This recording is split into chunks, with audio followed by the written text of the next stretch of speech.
no tema ele diz, segundo a Crônicas 5:15-7, ele diz: esforçai-vos e não façam as vossas mãos, e não desfaleçam as vossas mãos. Esforçai-vos e não desfaleçam as vossas mãos, porque a obra tem uma recompensa. Se você não desanimar, se você sabe que tem uma recompensa, a gente hoje à tarde vai lembrar algumas coisas que você pode dizer assim: eu já sei, isso tudo eu aprendi, não é? No meu discipulado, conversando com a minha pastora, tudo eu aprendi. Mas nós esquecemos, infelizmente acontece isso. A gente na igreja é um jeito, em casa é outro, e com os amigos somos outros. E isso nós só acontece com a gente o seguinte: perca de recompensa que vem de Deus, porque Ele quer que nós demos prioridade a Ele. Ainda tem lá no versículo 2, a parte B do mesmo capítulo, ele diz assim: o Senhor está convosco enquanto vós estáis com Ele, e se o buscardes, o achareis, porém, se o deixardes, vos deixará. É a Bíblia que diz, não sou eu que estou dizendo. Se eu estou com Deus, não é? Ele irá me responder, me atender nas minhas orações. Se eu deixar Deus, Ele não vai me responder. Ele não vai, Ele se afastará. Entendeu? Mesmo nós sendo, não é, templo e morada do Espírito Santo de Deus. O mundo em que vivemos é um mundo que vive de maneira geral, se orienta por padrões contrários ao de Deus. Nós sabemos disso. E o resultado é o caos em que vive a sociedade.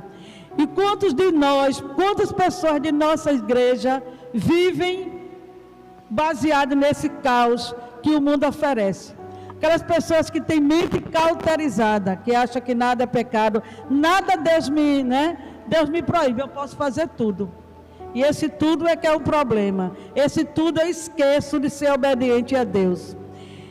Nós vivemos numa sociedade, a maioria não se preocupa com saber de determinada atitude é certa ou errada. Nós não os do mundo não querem nem saber. E nós que somos de Deus, nós pensamos, nós analisamos se isso que eu vou fazer, se realmente é aquilo que Deus quer que eu faça ou não. Não é? Porque as pessoas do mundo, eles pensam no seu eu, no seu bem-estar. E eu preciso pensar no propósito que Jesus tem para a minha vida, não é? Para poder receber aquela recompensa que Ele tem para mim. Para as pessoas do mundo, o que importa é a vontade própria. Por isso fazem o que querem segundo seus interesses e seus interesses pessoais. E este mundo que vivemos, entretanto, não é correto viver dessa maneira. Nós precisamos fazer a diferença. Precisamos viver em constante obediência a Jesus. Em constante obediência a Jesus Cristo.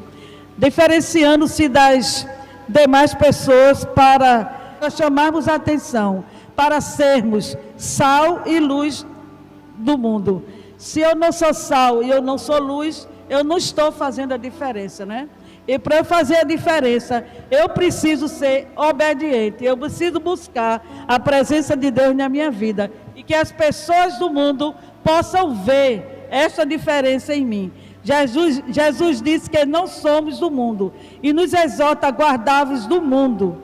No nosso texto, na Bíblia, ele diz isso: o mundo, além de significar a terra, literalmente, as pessoas que nela vivem, e as coisas que nela estão, diz respeito também ao sistema contrário aos princípios e mandamentos de Deus. Esse é o mundo, né? Eles vivem de acordo, seguindo o sistema contrário aos princípios e mandamentos divinos. Quando somos salvos, libertos, aí o propósito de Deus é que vençamos toda a influência que esse sistema passa a exercer sobre nós, e tenhamos uma vida abundante, com significado e propósito. Aquilo que Deus quer que façamos. E nós não nos lembramos disso muitas vezes. Nós muitas vezes nós só buscamos fazer aquilo que eu quero, aquilo que é bom para mim. Eu não quero nem entender como está sendo feitas as coisas na minha igreja, porque tem que ser feito da minha maneira, não é? E às vezes a liderança sofre com isso. Vamos lá em João, 1 João 2, 15, 17, que eu gostaria de ler, é sobre a cobiça da carne. 1 João 2, os versículos de 15 e 17. Podem abrir a Bíblia de vocês. Não ameis o mundo, nem o que nele existe. Se alguém ama o mundo, o amor do Pai não está nele. Pois tudo que há no mundo, as paixões da carne, a cobiça dos olhos, a ostentação dos bens, não provém do Pai, mas do mundo. Ora, o mundo passa, assim como a sua volúpia. Entretanto, aquele que faz a vontade de Deus permanece eternamente. Amém? E isto também já, a vontade da carne, a cobiça da carne que nos afasta de Deus, que nos traz fraqueza espiritual. E nós precisamos realmente lembrar o que é isso. Muitas vezes a gente só pensa que a cobiça da carne é a vida sexual, né? Errada. E também matar, roubar, essas coisas. Mas nós não lembramos do que realmente é isso, não é? Que é o desejo latente e existente em nossa natureza, que nos impulsiona desde o mais tenra idade. É a busca, o prazer usando a mente, a vontade, as emoções e também o corpo, dando oportunidade ao pecado entrar na nossa vida. Quando Deus nos deu o Espírito Santo e também estava nos capacitando para enfrentar essas forças do mal. Nós sabemos que quando nós nos convertemos, nós recebemos, nós passamos a ser morada do Espírito Santo de Deus, não é? Mas eu esqueço disso, não é? Eu esqueço, eu faço, eu sou a morada da minha vida, não é Deus. Então eu faço o que eu quero fazer, eu tomo as decisões que eu quero tomar, não é? Eu esqueço que toda a minha vida pertence a Deus, que eu preciso ser grata em todas as atitudes, em todos os dias da minha vida ao Senhor. O conflito que todo cristão vive precisa de ser entendido à luz da palavra, pois o inimigo pode utilizar-se disso para nos usar e nos desanimar. E é isso que acontece. Eu já não dou muito lugar ao Espírito. Eu sei que eu tenho, eu sei que Ele vive em mim, eu não vou perder a minha salvação, não é? Então eu posso fazer outras coisas. Eu não dou lugar, não é? Eu não faço do Espírito Santo o templo, o meu corpo, o templo do Espírito Santo de Deus. Eu não entronizo Deus, eu não entronizo o Espírito Santo de Deus, eu entronizo o meu eu, não é? E Deus fica para depois. Então eu só participo do que tem na igreja quando eu quero, não é? Eu só visito quando eu quero. Eu só participo do grupo de louvor quando eu quero. Eu estou nas células quando eu quero, não é? Não convido ninguém para as células, não levo uma amiga minha, não faço casa de paz com ninguém, porque eu só faço como eu quero. Aquele crente sentado, né, insatisfeito, como está. Entendeu? Então, agora eu tenho tempo para muitas coisas, né? O que acontece com a gente? Eu já saiu na internet, lancei aí um vídeo que dizia assim: vou para o médico, vou para o mercado, vou para o banco, acho que todos viram, né? Não pego coronavírus. Agora, para ir para a igreja, eu pego coronavírus, então eu não vou. Não é isso? Mas isso é a realidade do desânimo, do que está acontecendo. E o que Satanás está nos usando para nos afastar de Deus. Então a gente precisa ser vigilante. O Pai nos deu uma nova vida em Cristo, e isso é uma realidade espiritual que conflita com a velha tendência da carne, que é a inimizade com Deus. Quando falamos em cobiça da carne, queremos lembrar que não se refere apenas a questões sexuais, né? Eu já falei, como popularmente conhecemos, mas também a questão da alma, do caráter, temperamento, até de religiosidade, pois é a esfera em que atuam os espíritos contrários a Deus. Nosso caráter, nossa alma com desânimo, com angústias que nós damos lugar, não é? O temperamento é o pior que tem, né? O meu temperamento é assim. Então, é justamente onde Satanás usa. Até a nossa religiosidade, pois é a esfera em que atuam os espíritos contrários a Deus. Eu aprendi que a igreja nós temos que sentar em banco e não em cadeira. Então, eu não vou naquela igreja não, porque só tem cadeira. Não é assim? Nem para visitar eu entro lá, porque é coisa do inimigo, cadeiras. Eu já ouvi isso, viu? Por isso que eu estou dizendo. E muitas outras besteiras que a gente escuta, né? Em Gálatas 5, 19 a 21, ora, as obras da carne são manifestas, imoralidade sexual, impureza e libertinagem, idolatrias e feitiçarias, ódio, discórdia, ciúmes, ira, egoísmo, dissensões, facções, inveja, embriaguez, orgias e tudo quanto se pareça com essas perversidades, contra as quais vos advirto, como já vos preveni antes, o que as praticam não herdarão o reino de Deus. Isso é viver na carne. Se eu vivo com ódio, se eu vivo com raiva, se eu vivo com dissensões, se eu vivo com fofoca, isso não agrada a Deus. E isto é viver também pela carne. Amém? 17, que eu não li, ele diz assim: porquanto a carne luta contra o espírito, e o espírito contra a carne. Eles se opõem um ao outro, de modo que não conseguis fazer o que queres. Porque o nosso espírito, o Espírito de Deus que está na gente, ele luta contra a carne, ele nos ajuda a lutar. Mas a obra do mal também luta, não é? E a gente às vezes deixa vencer, não é? Então é uma guerra e nós não podemos deixar. Essa passagem ela nos mostra que dentro de nós há uma guerra entre dois opositores. De lado a carne, que controla a antiga vida e dirigida pelo inimigo, que opera nos filhos da desobediência e que volta ao seu domínio e quer voltar ao seu domínio. Do outro lado, o Espírito Santo, o próprio Deus, que vem morar no nosso coração e quer nos impedir de submetermos à escravidão da carne. O que Deus quer que nós façamos a vontade dele é porque ele quer nos libertar da escravidão da carne.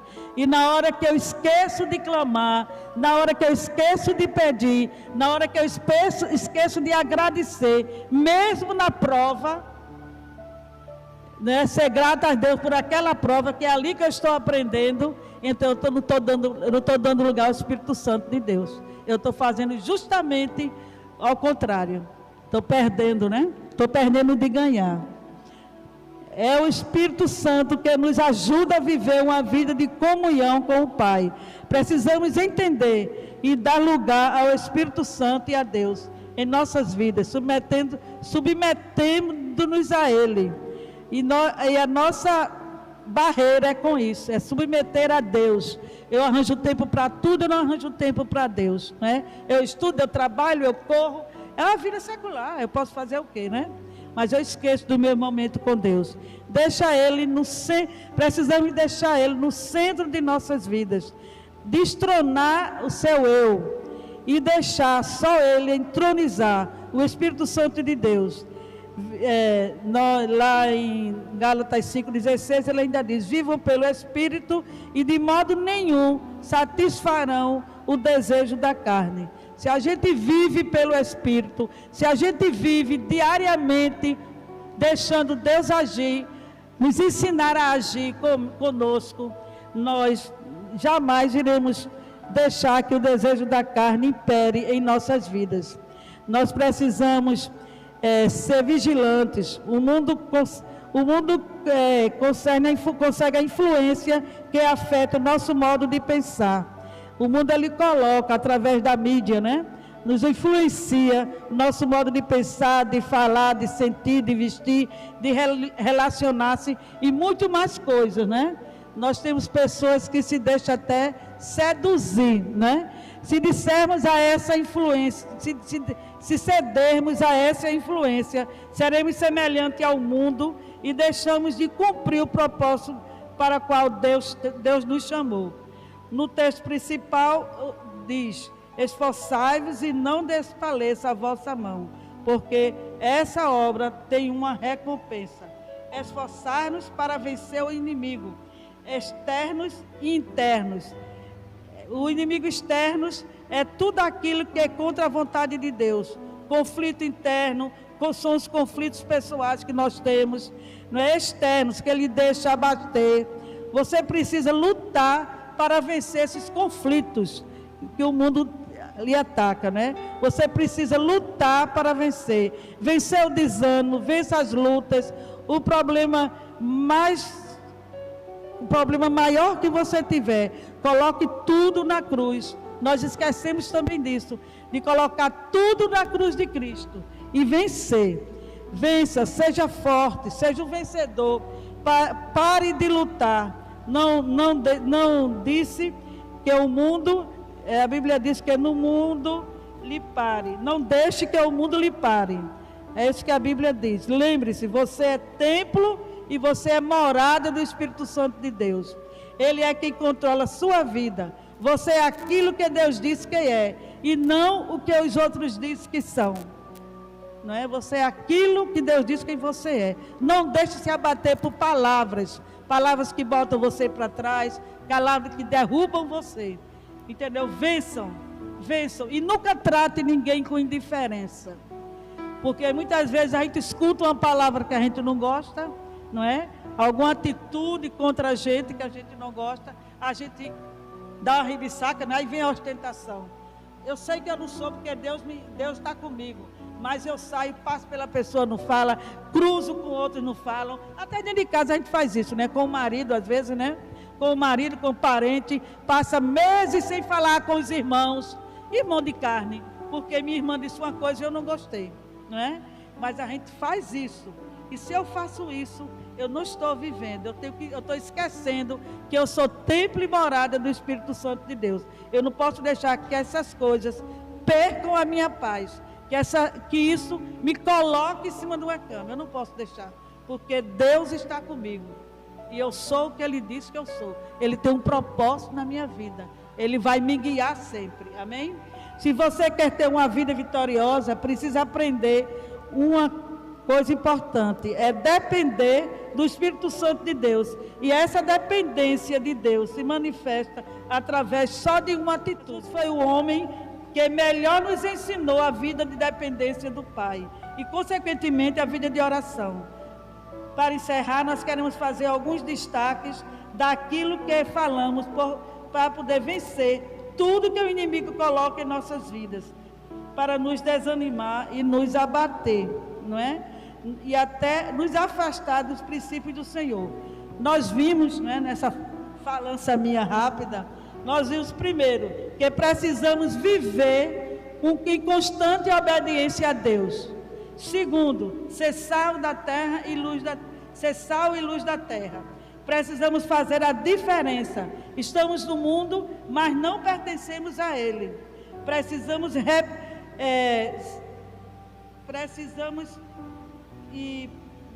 fazer essa diferença. Ser diferente em caráter, em maneira de ser, em atitudes. Quarto, deixar Deus controlar nossa mente, nossa vontade e nossas emoções e até o nosso corpo.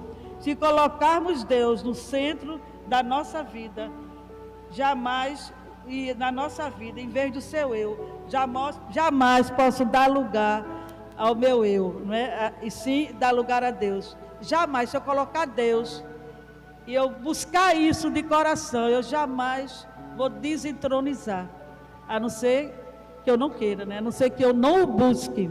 E quinto foi a vida de oração. Jesus nos deixou um exemplo, sempre na presença do Senhor. Vença, lute e não deixe nada lhe abater. Você pertence a um Deus maravilhoso. Esse Deus é quem lhe ajuda, é quem lhe liberta, é quem lhe tira lhe livra de qualquer doença. Mesmo se ele usar um médico para lhe curar, é ele que está usando a mão do médico. Não pare, não perca essa presença de Deus na sua vida. Não perca por nada. A sua vitória é a vitória de Deus. Saia deste estado de desânimo, esse estado, com as suas emoções perturbadas, Não deixe que isso aconteça na sua vida. Eu queria que todos recitassem comigo o tema, que Lita falou no início. Esforçai-vos, esforçai-vos e não desfaleça. Ande com Deus, obedeça aos seus conselhos e prepare-se para grande e fartas colheitas, mesmo no tempo de crise. Porque se nós pertencemos a Deus, nada vai nos faltar. Mesmo em tempo de crise, nada vai nos faltar.